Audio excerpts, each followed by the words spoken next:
Nicola Perra from Queen Mary University of London, who's going to be talking about past, present, and possible future of behavioural epidemic models. So thank you, Nicola, for joining us. Thank you, Ed. Can you guys hear me? All right. Okay, thank you. Thank you very much for having me. It's been a real, very nice set of talks and weeks and days, and a lot of food for thoughts over the next few weeks. So today I will speak about some of the work that we've been doing in the area of behavioral modeling, in general about epidemic modeling. And I want to start with something I think a bit obvious, but still I think worth stressing, is that COVID played really a role of a watershed in terms of the type of models that we use to capture behavioral change. Before the epidemic, the pandemic, I think the most of the research in the, should I do something there? Should I admit people? Okay.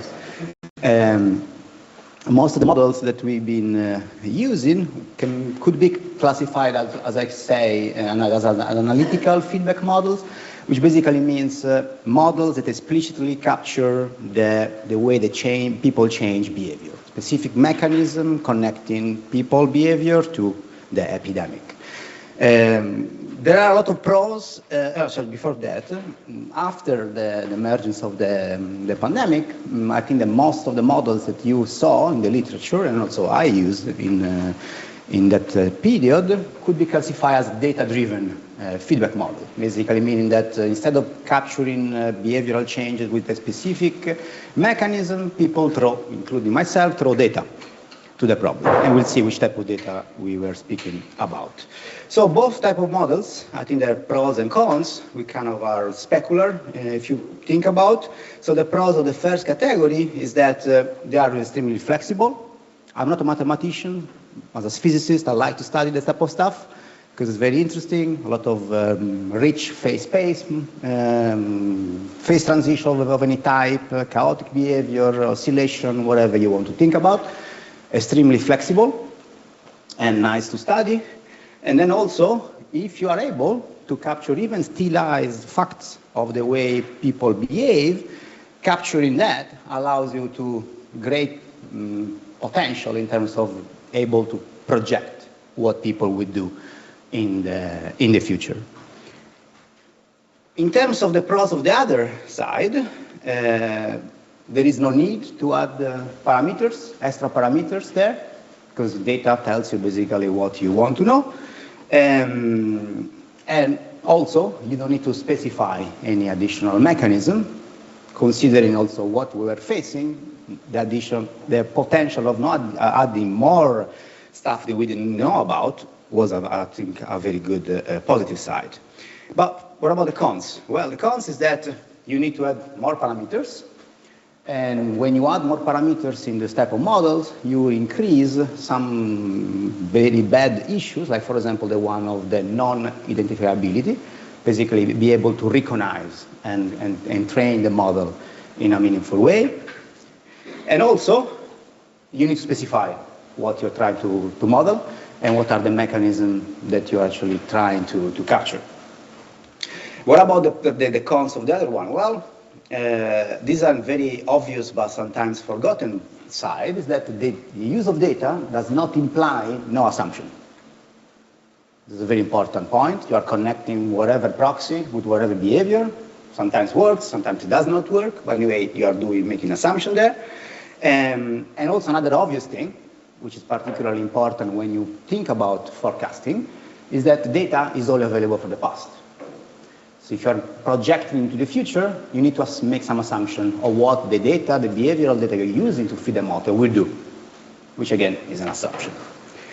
And also, very important, the data that we used typically, not everybody, but most of us, I think, use data that came from companies that use this moment for their data for good, the CSR type of operation. But the problem with that is that we did not have access to a lot of information. Those were basically black boxes. We didn't know where the data come from in details. What are the sample issues, penetration issues, type of pre-processing, post-processing they were doing. we're simply consider that as a black box. Okay, so in this area, as we are reflecting to what we did during the pandemic and now what we could do, what we should do when something similar will come to our shore again, the question is that I want to ask with you today is the first one is this. So how can we compare, and what is the pros and cons when you actually try to compare this type of models within the same, let's say, tasks? And I want to do this first, presenting this paper that we just published just a couple of months ago now in PNIS with Nicola Perra, my former PhD students, and Alex Vespignani. So we consider effectively 3 models, all of them based on this simple formulation, so a SEIR with that model, age stratified, and the 3 models that we compare, class 2 are representative of the analytical feedback models and 1 data-driven model, basically change only for this type, the way we model this transition from susceptible to the exposed. In particular, let me show you what I mean. So the data-driven behavioral model is very simple. So it's this one. So we have an SCR model with a transmission rate beta, which is, however, modulated by this factor R mobility. And this R mobility changes the force of infection, the classic force of infection of age structure model, in this way. We use data from Google Mobility Report to estimate what a change in visits to a specific location translates in terms of contacts. This is something that we use in many papers during the pandemic. Is again an assumption connecting change of visit in specific location to what basically that will imply in terms of contacts. This comes from Google, data-driven. We simply use this to modulate beta as a function of time. Then we have 2 models instead that are representative of the analytical feedback model. The first one is a model that we proposed back in 2011. It's very simple. We introduce a new compartment. We call it SB. B are the people that change behavior as a result of the infection.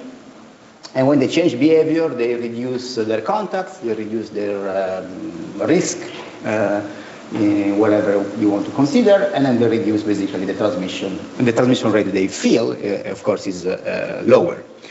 Then the people move from one compartment to the other as a function of the reported people that are dead. The more people die, the more people get scared. Very simple model, guys, nothing strange here, no complex. And then people can go back to the susceptible normal state as a function of people that are susceptible and recovered. So this is one of the simplest models you can think about. New compartmental compartments accounting for behavior, and everything is parameterized by this very simple mechanism. Then we said, okay, what about something similar, but a bit more, let's say, data inspired, although still analytical.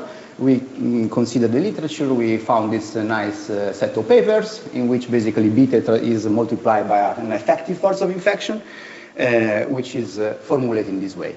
So people basically change behavior as a function of the cumulative number of people that they see dying as the time step t-1, but also before that. This is not our model. We took it from the literature. Okay, so we have these 3 models. What we do with it? So we consider 2 types of tasks. One is the retrospective fitting. First, COVID wave. How do this model compare when we try to fit it to the entire first wave? And then something I think more fun, at least for us, is that auto-sample forecast. So we train up to whatever number of days, project to the future, add more data, project, add more data, project. So we do basically as you do during an effective season. And then we consider as a target, not just one region, but 9 different locations across the world, try to sample between many different geographical and cultural and data accessibility type of issues. So these are the results for the first task. So again, the location going from Bogota to Gauteng, which is in South Africa, to Rio, New York, London, so a bit of all over the place. So the first thing you see is that more or less many places like London, Madrid, and New York, the models all behave the same. But in some cases, like for example Rio, only the DDB model, which is a data-driven model, is able to get this kind of strange long tail in there. But besides the visual inspection, I want to show the result for more quantitative assessment of these models. And I'm showing you 3 different metrics. They capture 3 different things. So the first one I want to show you is the normalized mean absolute error, which effectively tells us which model is closer to the real data. And in this case, you can see that the winner is the CBF model, where we have a new compartment. Wins in 6 out of 9 with a tie in New York. In some cases, the gains are particularly large. In others, they are not particularly large. Then we consider also the normalized WIS, that is the weighted interval score, to understand how the predictive intervals bound the actual data. These are very nice set of metrics that you might see typically in forecast. And also in this case, the CBF model that we proposed back in the days, and we neglected during the pandemic, we didn't use the model that we proposed, won, again, also in this case, 6 out of 9, with another tie in this case in Jakarta. And also we say, okay, but this is like to see how data are closer to the observation. But what if we actually consider, for example, the different number of parameters that this model have? In this case, then we consider the Bayesian information criterion. In this case, we have kind of a different situation in which the data-driven model wins 5 out of 4. And what I want to show you, these are the weights which are exponentially different. So, I mean, anyway, I don't want to go into details, but you see that, except maybe for Santiago, when a model wins a lot in both sides. So you see that also in this case, you see that there are models that are very good, in particular the data-driven CBF model, but they can kind of capture and win in different situations. So what about forecast? Here I'm showing you this type of plots. Just 1 second to tell you what I'm showing you. On the x-axis I have the different models, 3 different models, and then on the y-axis what we do is that we plot the ratio of the width of the model respect to the baseline.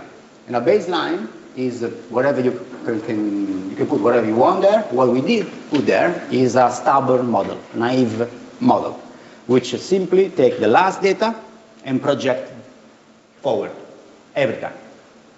So the simple model you can think, take the last point, project it over 4 points, that's your projection. Data points that are below 1 means that the model is better than the baseline. Above 1 means the baseline is better. And in this case, only in Rio, we see that the baseline actually beats any model that we throw to the problem in this case, and all the other instead, at least one of the models is the best.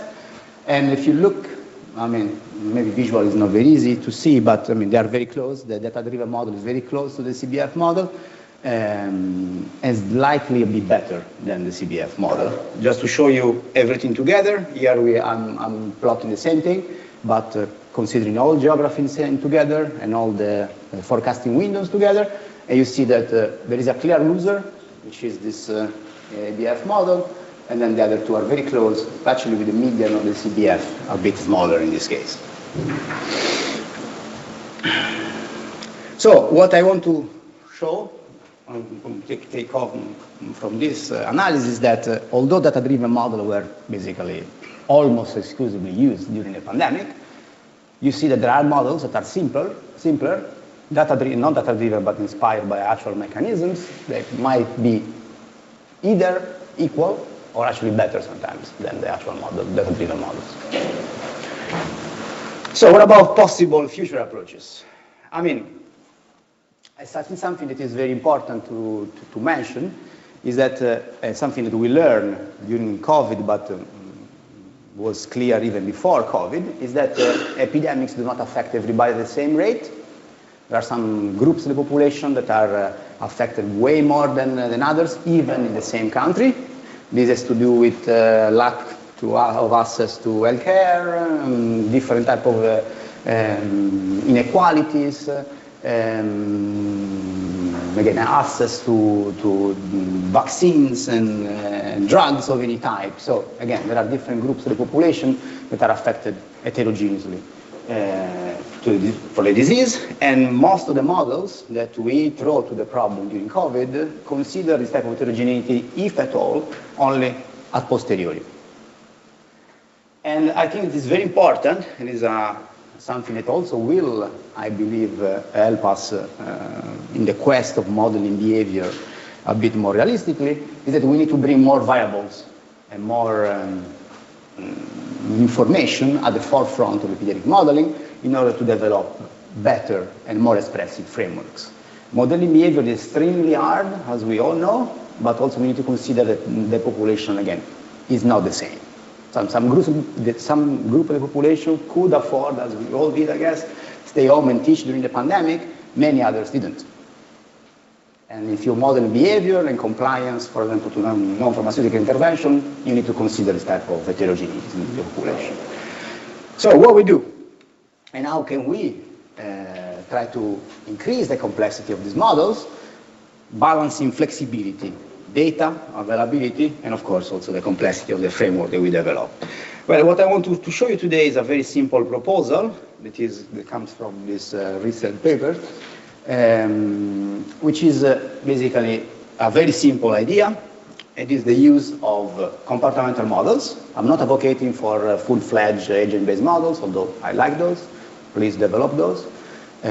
We need also those, but the idea is that how can we do this in the realm of comportamental models?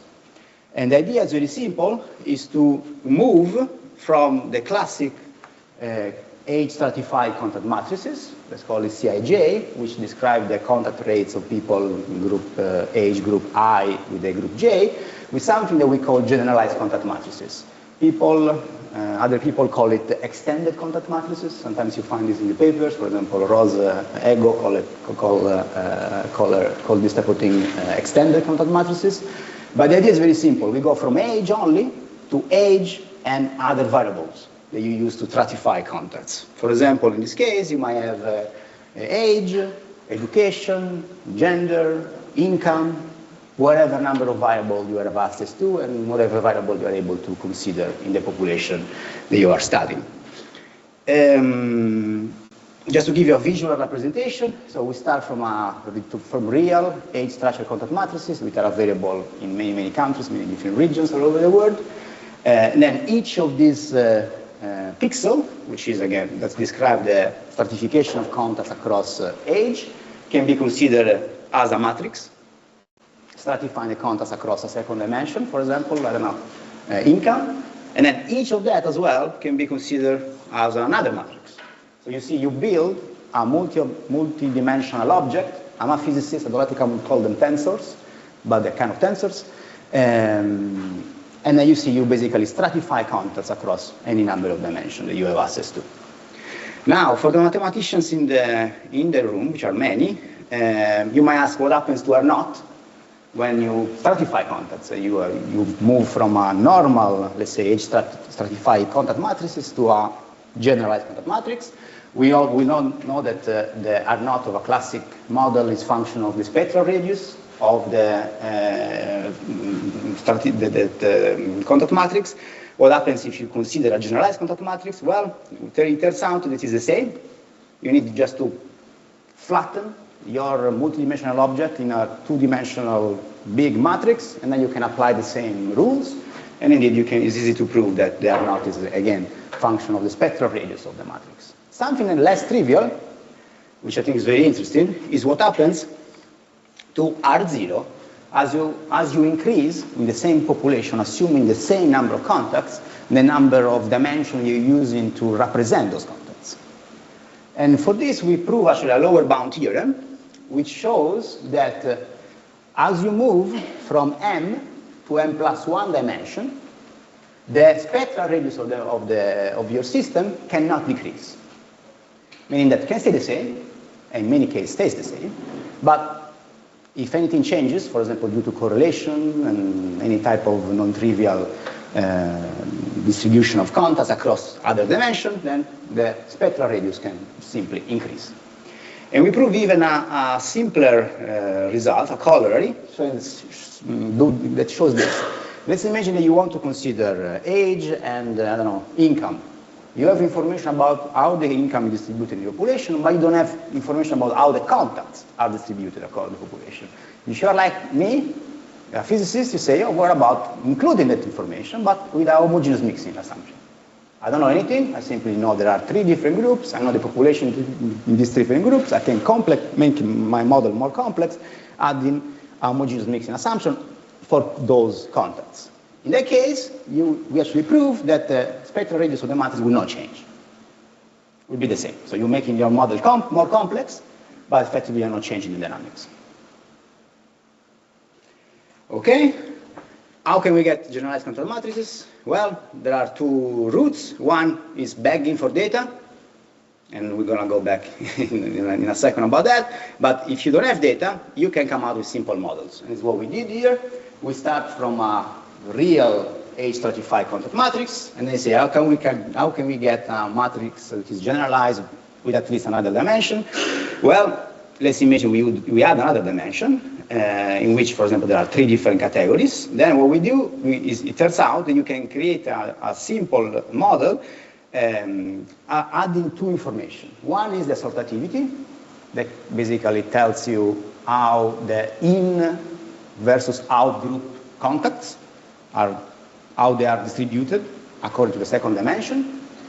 And also, the other one is the activity, meaning that maybe not everybody in these 3 groups is active at the same rate. Some groups might be more active than others.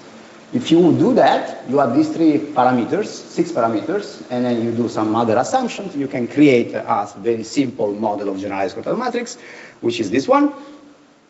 And also, when you have a generalized contact matrix that stratifies contacts according to age and a second dimension, you have, of course, the contact matrix only by age, but you can also integrate over all ages and get a matrix which is just function of the second dimension. So you have 3 representation effects. Okay, what happens to the dynamics of the epidemic? Well, it turns out that the representation that you choose actually matters. Given or not, you see the different representation might allow you to infer different attack rates. So this actually, the representation that you choose actually matters. And then also, something that is obvious, but when there are correlations in the second dimension, for example, you might have effects like the different groups behaving in a slightly different way. For example, different peaks. Peak height is fine. If the difference was just the height, maybe you can say maybe because there are more people in that category. And then maybe those differences you can get it a posteriori. But if the peak time is different, there is no way you can simply translate the y according to, for example, the population share and get the same thing. So the dynamics might be very different.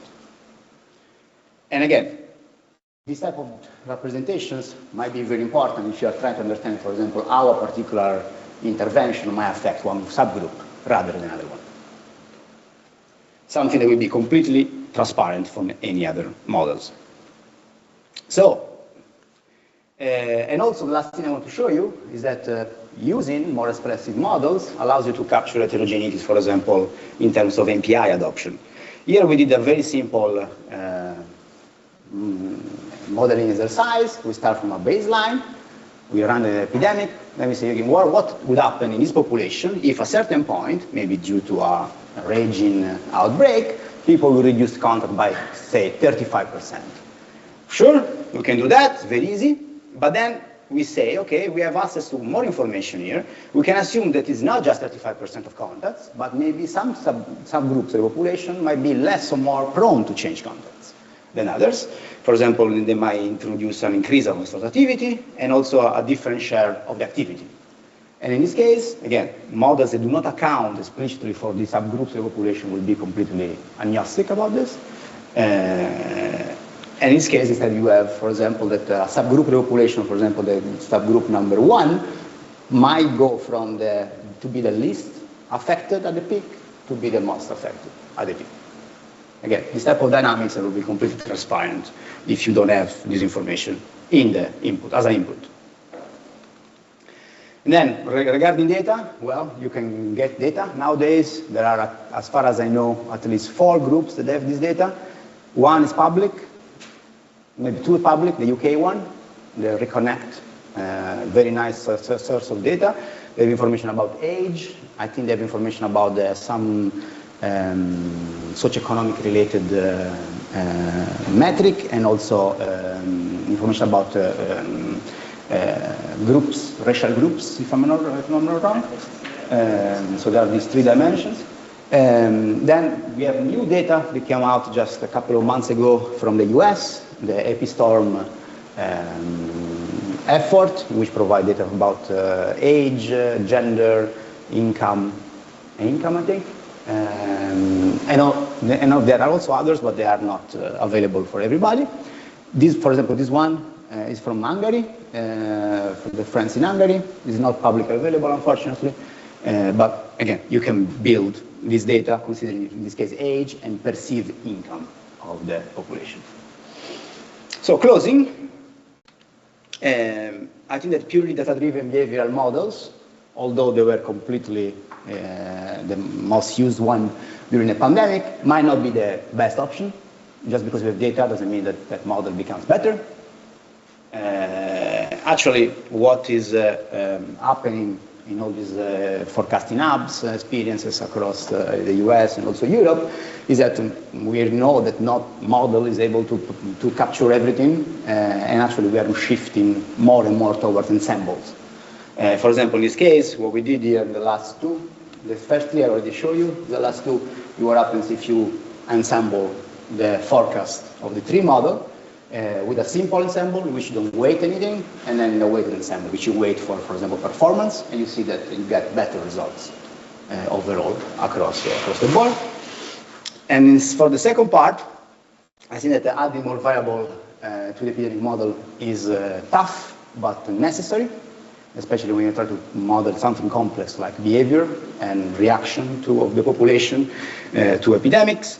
This allows you to increase the realism of these models, but also to capture heterogeneities that we know are out there, and allows you to, for example, to understand a bit better what might be the impact of particular set of intervention, like, for example, working from home.